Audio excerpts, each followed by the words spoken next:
عروج میری تایا زاد تھی، ہمارے گھر پاس پاس تھے۔ ہم عمر ہونے کی وجہ سے ایک ساتھ اسکول میں داخلہ لیا تھا اور اب 9ویں جماعت میں آ گئے تھے۔ مڈل گرلز اسکول گھر سے 15 میل دور تھا۔ لاری اڈے سے بس ملتی تھی، اکٹھے گھر سے نکلتی اور اڈے تک پیدل سفر کرتی۔ یوں 1 سے 2 بھلے والے مقولے پر عمل پیرا تھیں۔ امی اور تائی کی کبھی نہ بنی۔ جب تک ایک گھر میں رہنا سہنا تھا، کسی طرح گزارا کر لیا۔ بچے کچھ بڑے ہوئے تو تایا ابو نے صحن کے بیچوں بیچ دیوار اٹھا دی۔ یوں ایک مکان 2 حصوں میں تقسیم ہو گیا۔ عروج بھی مجھ سے ایک دیوار ادھر ہو گئی۔ مکان کی تقسیم سے ہماری محبت میں فرق نہ آیا۔ ہم روز ملتے، پہلے کی طرح اکٹھے اسکول جاتے۔ اگرچہ اب تائی ہمارے گھر آتی اور نہ امی سے ملتی، لیکن ہم نے اپنی ماؤں کی تلخ روش کو نہ اپنایا اور اپنائیت کے رشتے کو قائم رکھا۔ مجھے اور عروج کو ایک دوسرے کے گھروں میں آنے جانے کی کوئی روک ٹوک نہ تھی۔ تایا ہمارے گھر آتے اور ہم سے پیار کرتے، کیونکہ یہ تو عورتوں کی لڑائی تھی جس سے ابو اور تایا کے میل ملاپ میں فرق نہ پڑا تھا۔ 9ویں میں اسکول دور ہو گیا تھا، اب لاری سے جانا پڑتا تھا، جس کے لیے صبح جلدی نکلنا ہوتا۔ ہم ٹھیک 7 بجے اڈے پر پہنچ جاتے۔ سواری کے لیے ویگن، بس، لاری جو اس وقت ملتی اس میں سوار ہو جاتے تاکہ لیٹ نہ ہوں۔ زیادہ تر لاری اڈے سے بس پر ہی سوار ہوتے تھے، جو ہم کو سڑک پر واقع ہمارے مڈل اسکول پر اتار دیتی تھی۔ روز کی سواریوں سے عموماً مقامی بس اور لاری ڈرائیور واقف ہو جاتے ہیں۔ ہمارے ہاتھوں میں اسکول بیگ دیکھ کر وہ بھی ہمارے لیے گاڑی روکے رکھتے، اگرچہ ہم ابھی کچی سڑک پر ہوتی۔ 2-4 فرلنگ سے وہ ہم کو آتا ہوا دیکھ لیتے تھے۔ ایک بس ہمارے علاقے سے ہی اسٹارٹ ہوتی تھی۔ اس کا ڈرائیور ہم کو خوب پہچانتا تھا۔ وہ 7 بجے بس لے کر گاؤں سے آنے والی طالبات کا منتظر ہوتا، بس کو روکے رکھتا، کیونکہ اسکول کی لڑکیاں اس کی مستقل سواریاں ہوتیں۔ ہم بھی اسی گاڑی میں سوار ہونے کو ترجیح دیتے۔ ہاں، اگر کبھی یہ بس ہم سے مس ہو جاتی تب دوسری سواری پر جانا پڑتا تھا۔ اس روز بھی یہ بس ٹھیک ٹائم پر آ گئی اور ہم صحیح وقت پر پہنچ گئیں۔ جو ہی بس میں سوار ہوئیں، ہم سے پچھلی نشست پر ایک خوش شکل نوجوان بھی سوار ہو گیا۔ اس روز تو ہم نے نوٹس نہ لیا، لیکن اگلے کئی روز تک ایسا ہی ہوتا رہا۔ تب محسوس ہوا جیسے یہ نوجوان لاری اڈے پر ہمارے آ جانے کا انتظار کرتا ہو، اور جو ہی ہم بس پر چڑھتیں یہ بھی چڑھاتا۔ ہم خواتین کی مخصوص نشست پر بیٹھتیں اور یہ ہم سے پچھلی سیٹ پر بیٹھنے کی کوشش کرتا۔ اگر وہاں کوئی دوسرا شخص بیٹھ جاتا اور اسے جگہ نہ ملتی تو پہلے سے نشستہ آدمی سے درخواست کرتا، محترم، آپ ذرا پچھلی سیٹ پر جانے کی زحمت گوارا کر لیں، کیونکہ میرے ساتھ خواتین سفر کر رہی ہیں۔ کئی بار یہ قصہ ہوا، تب میں چوکنی ہو گئی، کیونکہ اس کے ساتھ کوئی خاتون سوار نہ ہوتی تھی۔ وہ اکیلا ہی چڑھتا تھا، گویا کہ ہم ہی وہ خواتین تھیں جن کو وہ اپنے گھر کی خواتین ظاہر کرتا تھا۔ ہمارا تو روز کا آنا جانا تھا۔ چند دن تک دھیان نہ دیا، لیکن ایک بار ماتھا ٹھنک گیا، کیونکہ خواتین کی مخصوص نشستوں پر اس روز ہم دونوں کے علاوہ کوئی خاتون سوار نہ ہوئی تھی۔ وہ پھر بھی ہم سے عین پچھلی سیٹ پر پہلے سے بیٹھے ہوئے ایک شخص سے ملتجی تھا کہ برادر، ذرا آپ بیک سیٹ پر چلے جائیں، میرے ساتھ خواتین ہیں۔ یہ سن کر اس شخص نے موصوف کے لیے جگہ خالی کر دی اور خود پیچھے چلا گیا۔ گاؤں میں یہی رواج تھا کہ اگر کسی مرد کے ہمراہ خواتین سفر کر رہی ہوتی تھیں تو درخواست پر ہم سفر خواتین کی مخصوص نشست سے قریبی سیٹ اس کے لیے خالی کر دیتے تھے۔ میں نے عروج سے کہا، لگتا ہے یہ شخص ہمارا تعاقب کرتا ہے۔ کون ہے یہ؟ نہ جانے کون ہے، میں نہیں جانتی، اس نے جواب دیا۔ منزل آ گئی اور ہم قریبی شہر کے اسکول اڈے پر اتر گئے۔ تبھی میں نے پیچھے مڑ کر دیکھا تو وہی نوجوان ذرا فاصلے پر ہمارے پیچھے چلا آ رہا تھا۔ عروج، یقین مانو یہ ہمارا تعاقب کر رہا ہے۔ ہاں، آج کی بات نہیں ہے، یہ تو کئی دنوں سے اسی طرح ہمارا تعاقب کرتا ہے۔ تو تم کو پتا تھا، مجھے کیوں نہ بتایا؟ ارے بھائی، یہ بھی کوئی بتانے والی بات ہے؟ ایسے ہمارا تو روز ہی مل جاتے ہیں، بس تم اس کا کوئی نوٹس مت لو۔ اس کے بعد میں نے نوٹ کیا کہ عروج اس نوجوان کے بارے میں بہت مضطرب ہو گئی ہے۔ جو ہی ہم بس سے اترتے وہ اضطراری انداز سے پلٹ پلٹ کر دیکھتی جاتی۔ اگر ہمارے پیچھے وہ نوجوان آ رہا ہوتا تو زیادہ مضطرب ہو جاتی۔ اس کی حرکات و سکنات اس کے کنٹرول سے باہر ہوتی، کبھی نقاب الٹتی اور کبھی گرا دیتی، دھیان کہیں ہوتا، قدم کہیں پڑتے۔ وہ میری ہمدم درینہ تھی، تایا زاد تھی، کچھ کہہ کر اس کو ناراض نہیں کرنا چاہتی تھی۔ اچھی طرح جان گئی تھی کہ یہ شخص ہمارا تعاقب کرتا ہے، لیکن وہ خود احتجاج کرتی اور نہ مجھے کچھ کہنے دیتی۔ میں تعاقب میں آنے والی کی وجہ سے بڑبڑاتی تو کہتی چھوڑو بھائی، یہ آوارہ لڑکے یوں ہی لڑکیوں کے پیچھے لگ جاتے ہیں، اس کے منہ لگنا نہیں ہے، اس میں ہماری اپنی بدنامی ہوگی، ہمارا تو روز کا آنا جانا ہے، جب گھاس نہیں ڈالیں گے تو آپ ہی پیچھا چھوڑ جائے گا۔ عروج کی خاطر میں چپ رہی اور اس کی آوارگی کو نظر انداز رکھا۔ سوچا یہ ٹھیک کہتی ہے، جب لفٹ نہ کرائیں گے خود ہی مایوس ہو کر رہ جائے گا۔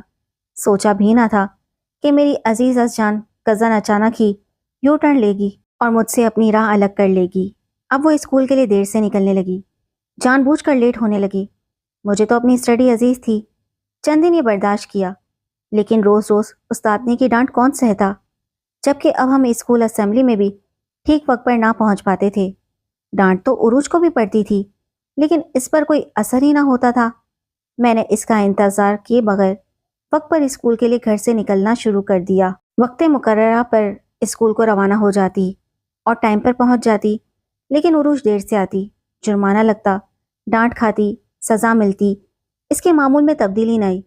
چند دنوں بعد یہ ہونے لگا کہ وہ اسکول سے غیر حاضر رہنے لگی۔ میں نے تایا کے گھر جا کر اس سے باز پرس کی تو آنکھیں دکھا کر بولی تم چپ رہو اور اس معاملے سے دور رہو، مجھے دیر ہو جاتی ہے تو ڈانٹ اور بے عزتی کے خوف سے ناغہ کر لیتی ہوں۔ تم استادنی کو کہہ دیا کرو کہ وہ بیمار ہے اس لیے نہیں آئی، اور ہاں میری امی کو کچھ مت بتانا، تیور ایسے ہوں تو کوئی بیوقوف بھی سمجھ جاتا ہے کہ دال میں کچھ کالا ہے۔ تائی ہم سے ناک چڑھا کر رکھتی تھیں تو ہم بھی ان کے نزدیک نہیں پھٹکتے تھے۔ ان سے عروج کی شکایت کرنے کی بھلا میری جرت کہاں تھی؟ اب صاف واضح ہو گیا تھا کہ عروج میرے ساتھ اسکول جانے اور آنے سے کترانے لگی ہے، اس لیے بہتر جانا کہ اس کا معاملہ اس پر چھوڑ دوں اور اس سے اپنا راستہ الگ کر لوں۔ میں نے اس کے ساتھ آنا جانا، ملنا ملانا، حتیٰ کہ بات چیت تک چھوڑ دی۔ اب ہم مختلف اوقات میں گھر سے نکلتی تھیں، میں ایک بس میں تو وہ دوسری بس میں سفر کرتی۔ اب وہ نوجوان بھی اس بس میں نہ ہوتا جس میں ہوتی، بلکہ وہ عروج کے ساتھ سفر کرتا تھا۔ آخر تو ان دونوں کے بیچ کوئی معاملہ طے ہو ہی گیا تھا۔ مجھے عروج کی پرواہ نہ رہی، وہ اسکول آئے یا غیر حاضر رہے، میری بلا سے۔ اس کی اپنی راہ تھی اور میری اپنی راہ تھی، اور یہ فاصلہ اس نے خود پیدا کیا تھا۔ کبھی کبھار وہ مجھے بس اڈے پر کھڑی ملتی، لیکن میرے ساتھ نہ آتی، جیسے کسی کا انتظار کر رہی ہو۔ میں جانتی تھی اسے کس ہمسفر کا انتظار ہے جس کے ساتھ وہ ایک انوکھے سفر پر نکلی ہوئی تھی، کیونکہ ان دنوں روز ہی اس کی چھٹی کی درخواست آ رہی تھی۔ میں نے اس بات کا کسی سے تذکرہ نہ کیا، کیونکہ تائی اماں تو عجیب گلے پڑنے والی عورت تھیں، اور وہی ایک تھیں جو بیٹی کو بھٹکنے سے روک سکتی تھیں۔ تاہم مجھے فکر اور پریشانی ضرور تھی کہ اگر وہ کسی بدماش کے ہتھے چڑھ گئی تو نہ صرف خود کو نقصان پہنچائے گی، بلکہ ہمارے خاندان کی عزت بھی خاک میں مل جائے گی۔ ایک بار میں نے دیکھا کہ وہ اسی نوجوان کے ساتھ کار میں جا رہی ہے۔ یہ کار عین میری نگاہوں کے سامنے سے گزری تھی۔ اس وقت میں بس میں کھڑکی کے پاس بیٹھی تھی۔ آنکھوں سے دیکھا تو یقین ہو گیا عروج غلط راہ کی مسافر ہو چکی ہے، اور اس کا ہمسفر بھی وہی ہمارے تعاقب میں آنے والا نوجوان ہے جس کے بارے مجھے اندازہ تھا کہ وہی ہوگا۔ وہ اسکول کے بہانے گھر سے نکلتی اور اس کے ہمراہ گھومتی پھرتی۔ وہ ہم سب کی آنکھوں میں دھول جھونک رہی تھی، خاندان کی عزت مٹی میں ملا رہی تھی۔ آخر اس کا کوئی انجام تو ہونا ہی تھا۔ ایک روز تائی ابو نے خود اسے کسی غیر کے ساتھ گاڑی میں جاتے دیکھ لیا۔ وہ شہر سے لوٹے تو کافی اپسٹ تھے۔ انہوں نے عروج کی خوب خبر لی اور پھر اس کا اسکول جانا بند کرا دیا۔ اس کے ساتھ ہی رشتے کے لیے تگ و دو ہونے لگی۔ تب انکشاف ہوا کہ عروج کی طبیعت بہت خراب ہے۔ تائی لیڈی ڈاکٹر کے پاس لے گئیں، جس سے بتا دیا کہ تمہاری بچی امید سے ہے۔ تائی پر تو قیامت ٹوٹ پڑی۔ اب تایا کو بتائے بغیر چارہ نہ تھا، ان کے بھی اوسان خطا ہو گئے۔ انہوں نے عروج پر سختی کی تو اس نے اس نوجوان کا نام بتا دیا جس کا نام شہاب تھا، اور وہ اسی گاؤں کے ایک ٹرک ڈرائیور کا بیٹا تھا۔ ہم معزز خاندان کے شریف لوگ تھے، تایا کی سارے علاقے میں عزت تھی۔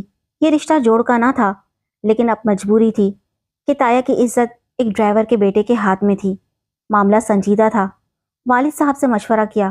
ابو نے اپنے بڑے بھائی کو یہی مشورہ دیا کہ عزت بچانی ہے تو اس کو اسی لڑکے سے بیاہ دو، بے شک بعد میں ہمیشہ کے لیے ناطہ ختم کر دینا۔ اس وقت حالات ایسے ہیں کہ ان حالات میں خاندان کا کوئی لڑکا بھی تمہاری بیٹی سے شادی نہ کرے گا۔ تایا نے شہاب کا پتہ کرایا۔ معلوم ہوا کہ وہ پہلے سے شادی شدہ ہے 3 بچوں کا باپ ہے اور کام بھی کوئی نہیں کرتا۔ اولاد جیسی بھی بری ہو، کوئی باپ بیٹی کو جان بوجھ کر کنویں میں دھکا دینا نہیں چاہتا۔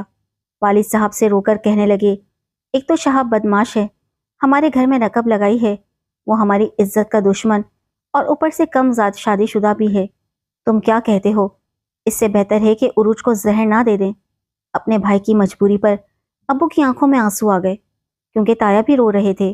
ابا نے کہا، آنکھوں دیکھی مکھی کوئی نہیں نگلتا، پھر بھی تم بھائی ہو اور تمہاری مجبوری پر کلیجہ پسیجتا ہے۔